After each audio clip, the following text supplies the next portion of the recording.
James Elder, IFL TV, in association with TK Global. With me, I've got former WBC Cruiserweight World Champion Tony Bellew. Got to say, looking very smart, very dapper today, thank sir. Thank you, mate. Thank you. I tried my best. The blue for the Everton and the red tie for my brother-in-law. Recently just passed Ashley Roberts. He'd be laughing his head off watching me in a red tie. So, I miss you, kid. I'm thinking about it every minute of every day. Deepest sympathies to yourself and your wife, Rachel, for the loss of your brother-in-law, mate. Thank you. We're here, mate, aren't we? People thought I wouldn't fight him again. Like he said, he's amazed. I mean, I can't believe the analogy he's just used that I robbed the bank. Scousers don't get caught, lad, when we rob banks. What are you messing? I know that's what he's thinking in his mind. So, you know, basically he's calling it a fluke. I don't know, Jay. We'll see, mate. He is what he is. Before we go any further, let's talk a these little are bit. Playing this song, so I don't know what it is, right? But my mates, it's this song. A fella in a blue suit, and they're saying that's who I look like today. What's his name? Haye. Haye. I don't know what that means. Haye. I've never seen him. The security guy knows who he means as well. What's his name? For fuck's sake. Sorry, take the swear now. I'm trying to keep it up. What? Stop it, clowns. They're always taking the mickey out of me. As you can see, my feet never have left the floor. I remain as level-headed as they come. Take the mick out of me. It's all right. I can take the mick back. Most laid-back multi-millionaire. Right? I'm not a multi-millionaire, mate. Don't say that. Don't say that out loud. That's what Haye was saying. Eddie gave me 500 grand for that last fight. That's all he gave me. You can't say nothing. Crystal Maze and Pussy, Sopranos and Crystal Maze. These two taking the piss out of me all the time. So I don't say the names. Everyone knows who they're laughing at, but no one knows who they're laughing at. I won't let you point to them because they'll probably take your camera. I won't be that rude. I won't even be that rude. Scousers are really good at taking things. Now look. Like I say, we rob banks, don't we? According to this muppet. But I don't know, mate. We've got the deal done. We've cracked on. I'm happy. Was there a decision for him to be seated at the table today? No. When you walked in, was that a conscious thing? No, it wasn't. I was actually happy to walk in first, and Eddie just gave me a little nudge and said, "Wait there a second." So I said, "All right." Do you know what, Jay? I'm not bothered. I don't care. I wasn't even bothered about walking the ring second, if the truth be known. What about it being called Bellew Haye? Once again, that's difference to the first time, which was obviously Haye Bellew. Once again, that didn't really bother me, but Eddie's looking after me. He's looking out for his man. So, thank you, Ed. You've made it sound great. Bellew Haye 2 is on. Just me, life's been put into perspective, mate, in these last 4 weeks, and I don't really care. I just want to fight. I like fighting still. I love fight night. And that's the reason why I fight. He said to me, "What's your motivation?" Just to get home safe. The motivation is the exact same as last time. You strike me as someone that wants to win or has wanted to win David Haye's respect as much as winning the boxing match. The respect of someone you once looked up to. He'll never respect me as a fighter, ever. I think he respects the kind of man I am, but I know he doesn't respect me as a fighter. But he can't not respect the man I am because I'm just a normal, down-to-earth fella. Whereas he's someone who's forgot himself and is so fame-hungry, it's unbelievable. I mean, Jesus. He's got the audacity to call out Anthony Joshua's name. I've just beat you and you're calling out Joshua. It's unbelievable. Mate, there's a list and it's longer than my arm and you are way at the back of it, so just leave his name out of it, mate, for 2 minutes. So, I don't know. He is what he is, James. He's never going to change. He's never going to change. He looks at me as an easy whipping boy.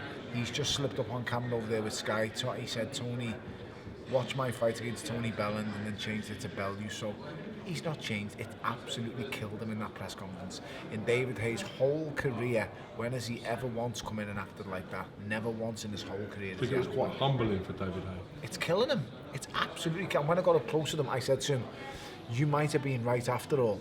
The acting lessons have paid off, because that was a great act he's just put on," and he was biting his lip when I said it to him. I know I infuriate him. The mere sight of me gives him fits. I know that. I know when I look at a man. I told him, the eyes never lie. And he understands the position I have. He understands. I don't Oh, he understands the kind of person I am. And like I said to him, what I wrote on that text message last November still stands, mate. Do you think you carry enough power to stop David Haye, regardless of niggles and knocks that he may have in or may not have? Well, the way of answering that question is in that very first round we got into an exchange and he came off second best. That's the reason why he didn't just walk me down. That's the reason why he didn't walk into punches that I was throwing and look to just knock me out. Because if I fight a guy who's not really a puncher and can't punch, James, I will walk through him and I will break him down and finish him off. Why didn't he do that in them first 5 rounds? 5 rounds is long enough with a guy who can't punch. If I fight any guy who can't burst an egg and he's standing in front of me, because let's be honest, I wasn't running. I made him miss. I made him miss by a mile with trunk movement, with little slight foot movements. I didn't, at no stage in that fight did the referee warn me for running. I didn't run from no one. I simply outboxed the guy, made him miss, made him pay with sharp, fast counters. I got his respect in the very first round. I knew in that first exchange with the left hook hit him on the top of the head, he knew he felt it. I knew he felt it and so did he. That's the reason he didn't walk me down and just knock me out. That's the reason. Fight prediction for this fight, for the rematch, how do you see it ending, Hannah? What are you visualising? A knockout faster than last time, because this time he will be there throwing punches. When a fighter, people will ask the question, why could you knock out someone like Alunga Makabu and David Haye but can't knock out Nathan Cleverly? And I'm going to give you the answer to that rematch. It is very hard to stop a world-class fighter who is purely in defensive mode. It's basically impossible. I could get in the ring with anybody in the world, any fighter, and if my sole objective was purely defense and not to get hit, I would last 12 rounds with anyone, because I understand boxing. David's sole ambition after the 5th round was defensive. Everything was on the back foot. Everything was pressure for me. That's why I was probably blown out my ass at the end of the 7th. But I got that second wind. Fat, fit people always do. You looked at me when you said that. It absolutely eats him alive and kills him that the fat guys beat him. You picked on the wrong fat guy, Dave. I'm sorry, mate, but you picked on the wrong fat boy. I want to talk a little bit about something you've been very vocal of in the past and quite recently as well, with boxers failing drug tests. Yeah, you've been very, very vocal on the fact. You even wrote an email to the drug testing body VADA. Yes, UCAD. To UCAD, stating that you feel that boxers should get a lifelong ban. Yes. Can you reiterate and tell us what happened with that situation? My whereabouts wasn't working through my Apple Mac, so I was arguing the toss over how to fill in this and that. Basically, they're trying to say that I said, your website's a joke, it can't be filled in correctly.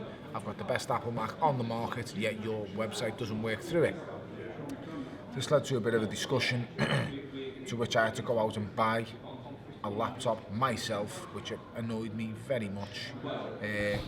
And on the email sent to me, I've just had to go out and purchase a laptop just to purely do your Adam's whereabouts. I've done this, I'm not happy, and while I'm on the matter, when you catch these fighters taking steroids, why aren't you banning them for life? And this was in the light of the Lewis Ortiz situation. This was after the Lewis Ortiz situation, because believe it or not, my life is at stake when I face these scumbag cheats. That's exactly how I put it in the email. So it might not mean a lot to you, but it means a lot to me. Even though it's at my expense, my money that is paying for these things, ban them for life. No ifs or buts. You fail for performance-enhancing drugs, you're banned for life. I'm not saying there is guys that make mistakes. A supplement over the counter, yes. But if you are failing a drug test for performance-enhancing drugs, you need banning for life. Their reply to my email, which was sent at 19:58 p.m, was to knock on my door at 0600 hours the following morning and drug test me. I have completed over 40 drug tests in my boxing career, and every single one has been passed. Like I say, I would be the wrong person to be posing for drugs. I mean, why do you think be some like Mr. fighters... Soft on steroids? You wouldn't have the body type for that, lad. What do you reckon some fighters get tested more than others? We saw Dave Allen tweet out that in the last 2 years he's been tested once. Yeah. He's fighting a heavyweight in the same division that you're because Dave Allen hasn't been tested because he isn't the I think they list the top 30 fights in the country, so I've been on it. basically my whole career. Why they would label me a top 30 fighter is beyond me. Don't ask me why. There's better fighters than me in this country. But, you know, I've always been labelled as a top 30 or top 20 guy, whatever it is. It might even be the top 15 it's down to now. But I'm with UCAD, I'm with VADA, I'm with all the drug test information. They all know where I put my head at night and where it rises in the morning. So they're available to test me at any time. What I will say to these people is there's people's lives at risk. Stop banning people for life. Stop pissing around. People's lives are at risk. This isn't a race. This isn't a run over 100 metres. This is a fight. And what is it going to take before one of these organisations or governing bodies, is it going to take someone to die? That's what it's going to take? For somebody to pass away and then somebody to be failing a drug test after it? Is that what it's going to take? Don't let it get to that. Ban them for life now. Once you ban the first one, you will eradicate it from the sport. Once the first one is banned for life, you will see it will follow an immediate reaction. The reaction will be huge. What was your response to the message you got after beating the drum about serious action to be taken, for then to be confronted at 6 a.m. yourself with the very people that you've emailed? My missus opened the window on the house and said, "What do you want?" I said, "Drug testers." She just came over to the bed and kicked me. Said, "They're here for you again."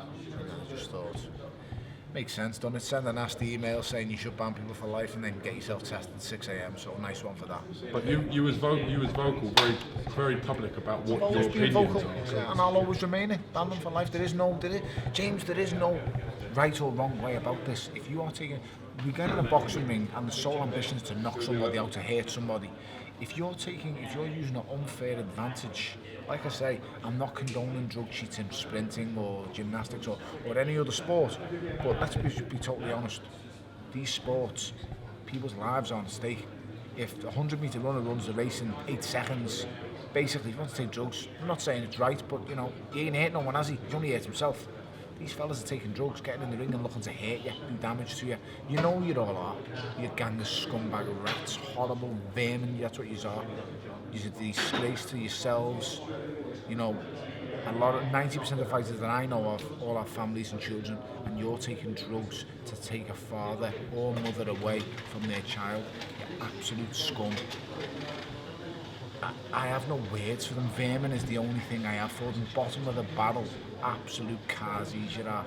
In Liverpool, that means SOs. I'm trying to swear a lot less these days. I'm trying to keep my vocabulary quite clean. So on that note, mate, I'm doing all right.